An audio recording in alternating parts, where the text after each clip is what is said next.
আসসালামু আলাইকুম। কাজলস ব্লগে আপনাদের সবাইকে স্বাগতম। আজকে আমরা এমন একটি উপকরণ দিয়ে রান্না করব যা ফল হিসেবে আমরা সব সময় কামড়ে কামড়ে খেয়ে থাকি।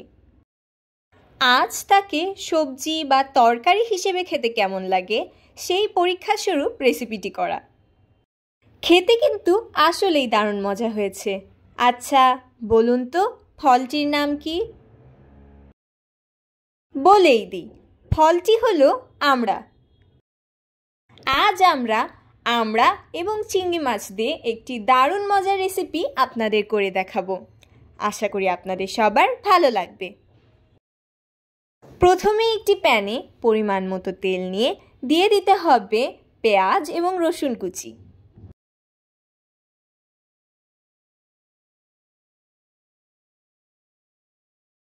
সামান্য ভেজে দিয়ে দিচ্ছি শুকনো মরিচ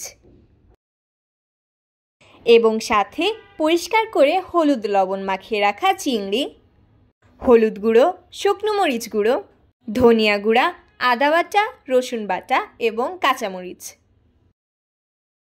এবার সামান্য পানি দিয়ে মশলাগুলো কষিয়ে নিব। মাছ এবং মশলা কষানো হয়ে গেলে এবার আমরা আমড়াগুলো দিয়ে দিব।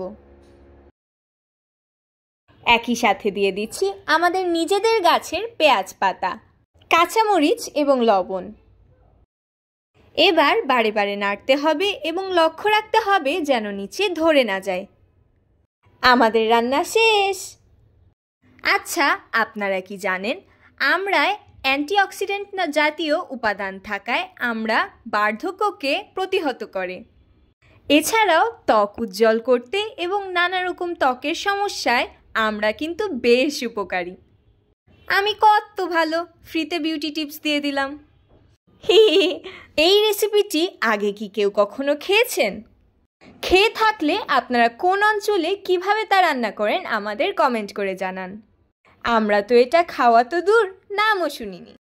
আজ এই পর্যন্তই। আশা করি আপনাদের সবার ভালো লেগেছে। আপনাদের যদি রেসিপিটি ভালো লেগে থাকে তাহলে লাইক দিন এবং শেয়ার করুন। আল্লাহ হাফেজ।